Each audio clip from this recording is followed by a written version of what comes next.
De nos jours, on entend toutes sortes de choses sur les aliments. Certains sont bons pour la santé, d'autres moins. Certains l'étaient autrefois, mais ne le sont plus aujourd'hui. En fait, on en perd son latin.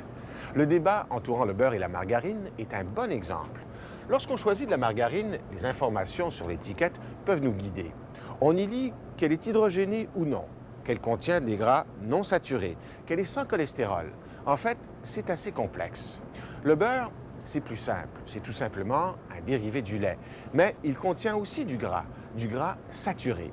Saturé, non saturé, quelle est la différence? Et puis, il y a toute la question des huiles végétales. Elles sont très populaires depuis quelques années. Est-ce vraiment un phénomène justifié? Et où se situe-t-elle par rapport au beurre et à la margarine? Une équipe de découverte éclaircit tout cela pour nous.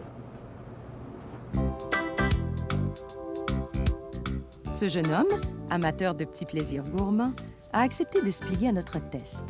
Identifier pour chacune de ses tartines qui, du beurre, de l'huile ou de la margarine, est à l'origine de la sensation de petit velours sur le palais. Ces trois substances font partie de la même grande famille des lipides, appelées plus familièrement graisses ou gras. Malgré leur utilisation quotidienne, elles sont au centre de multiples controverses. Le gras, ce n'est pas uniquement une affaire de gastronomie, c'est aussi la vie. Exception faite des masses adipeuses réparties dans tout l'organisme, c'est dans notre cerveau que se situe la plus forte concentration de lipides. Ils constituent un des matériaux essentiels de la membrane cellulaire. Or, c'est par ces membranes que l'influx nerveux voyage dans nos 10 milliards de neurones. Sans gras, notre esprit s'éteint. Malheureusement, vers la fin des années 50, les travaux de l'Américain Ancel Keys portent un coup dur à la réputation de certaines matières grasses, celles d'origine animale. Un surplus dans le sang provoque un blocage de nos artères et tout un cortège de maladies cardiovasculaires. En somme, on creuserait notre tombe avec nos dents. Depuis, beurre, huile et margarine sont devenus les symboles d'outils avec lesquels on accélère ou on ralentit ce processus. Une petite bouchée dans une tartine de beurre. Un geste anodin, mais en apparence seulement, car cette belle matière onctueuse masque bien ses effets parfois insidieux. Le beurre contient deux éléments importants, du gras saturé et du cholestérol. Deux composés qui ont mauvaise presse et pour cause, ils sont reconnus comme responsables de maladies cardiovasculaires. Est-ce à dire que nous devons tous renoncer au beurre?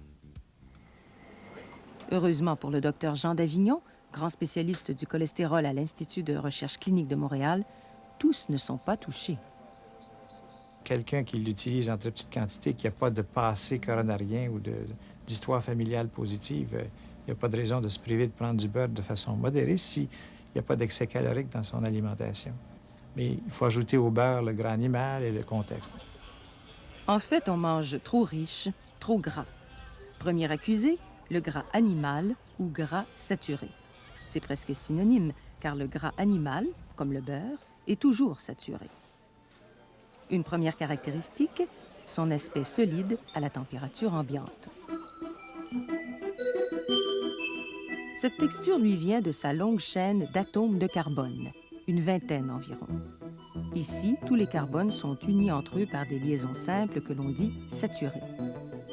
Ces liaisons saturées sont rigides, ce qui donne la consistance ferme du beurre et du gras animal. Le deuxième accusé, le cholestérol, est toujours présent dans tout gras d'origine animale, viande, poisson, volaille, produits laitiers. Quand on mange une tartine de margarine, la situation est différente. Dans ce cas, aucun cholestérol, puisque les végétaux n'en contiennent pas. Quant au gras saturé, il y en a trop peu pour que cela soit dommageable. Mais attention, côté cœur seulement, car pour l'embonpoint, beurre ou margarine, ça ne fait aucune différence. Pour l'un ou l'autre, chaque gramme apporte 9 belles calories friponnes. L'égalité parfaite. Ceci parce que la margarine, c'est aussi du gras. Tous les gras sont égaux en calories. Mais la margarine, c'est du gras exclusivement végétal. Des huiles insaturées surtout, tournesol, soya ou autres. La grande différence entre le gras saturé et le gras insaturé vient, ici aussi, de la chaîne de carbone. Pour les huiles insaturées, en plus des liaisons simples, on trouve aussi une ou plusieurs doubles liaisons. Plus il y a de doubles liaisons, plus c'est insaturé. Plus la chaîne est souple, plus c'est liquide à la température ambiante. Les huiles d'olive et de canola, dont les chaînes n'ont qu'une double liaison, sont dites mono-insaturées. Mais comme les histoires sont rarement simples, la margarine qui semblait au-dessus de tout soupçon connaît à son tour des difficultés. Pour rendre solides les huiles qui la composent, en somme, pour lui donner la texture du beurre, il faut les traiter par un procédé appelé hydrogénation. Or, ce procédé modifie de façon significative la configuration de la chaîne de carbone. Elle passe de l'état naturel à la forme trans. La margarine devient solide, dure, et peut causer les mêmes problèmes que le gras saturé. En somme, manger de la margarine dure ou du beurre revient au même. Pour tenir compte de ces découvertes, l'industrie a lancé sur le marché de nouvelles margarines dites molles qui ne contiennent aucun gras trans. Pour les personnes prédisposées aux maladies du cœur, il devient donc impérieux de bien lire les étiquettes. Seule la mention non hydrogénée met à l'abri du gras trans. Pour moi, c'est très simple. Il y a des bonnes margarines, il y a des mauvaises margarines. Un excès de beurre chez des gens qui ne doivent pas en prendre, c'est pas une bonne chose. Notre population consomme trop de calories, consomme trop de graisses saturées par rapport à une population où il y a moins de crises cardiaques. Finalement, la différence principale entre le beurre et la margarine, c'est le cholestérol, présent uniquement dans la nourriture d'origine animale. Ce cholestérol alimentaire est entouré de beaucoup de confusion. Il n'y a qu'un seul type de cholestérol alimentaire qui n'est ni bon ni mauvais. Ce n'est qu'une fois arrivé dans le sang qu'on parle de bon ou de mauvais cholestérol. Le cholestérol que nous avons dans le sang provient de deux sources bien distinctes, notre foie qui en libère constamment dans le sang et aussi celui qui nous vient des aliments d'origine animale que l'on mange. Puis, une fois dans le sang, le cholestérol utilise deux types de transporteurs pour se déplacer, les LDL qui transportent le cholestérol vers les cellules. Quand il y en a trop, il bloque les artères, d'où son nom de mauvais cholestérol. Mais il y a aussi le bon cholestérol, ou HDL, qui ramène le surplus des cellules vers le foie, où il est éliminé. Parfois, chez certains individus prédisposés génétiquement, ces mécanismes de retour au foie font défaut et le cholestérol s'accumule dans le sang, où il finit par bloquer les artères. Comme on le voit dans l'éprouvette du milieu et dans celle de gauche, le trop-plein de gras est facilement mis en évidence par une simple prise de sang. À droite, le taux est normal. Enchanté, madame. Donald Campbell, un patient de l'Institut de recherche clinique de Montréal, fait partie de ceux qui ont trop de cholestérol sanguin. Alors, vous avez vu le docteur Genet. Il a sans doute expliqué que vous aviez un cholestérol élevé. Oui. Présentement, il discute avec Nicole Leboeuf des traquenards alimentaires qui l'attendent. Dans les viandes, il faut savoir que le cholestérol, il n'est pas uniquement dans la partie grasse. Oui, je le sais. Vous savez?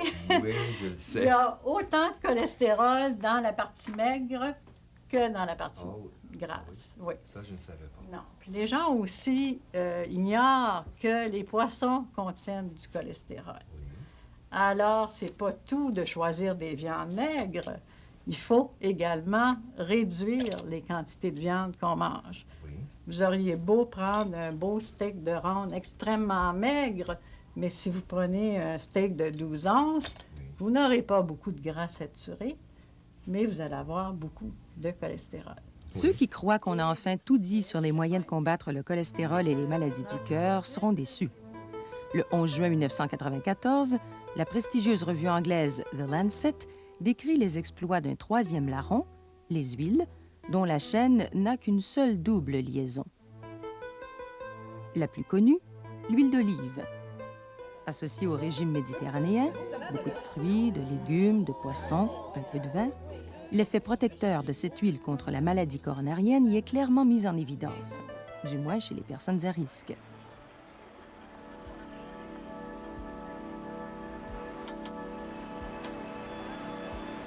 Cette étude revêt un grand intérêt car elle permet de mieux comprendre pourquoi, après plus de 40 ans de chasse au cholestérol et au gras saturé, les Américains ont obtenu une chute de mortalité coronarienne de 50 %.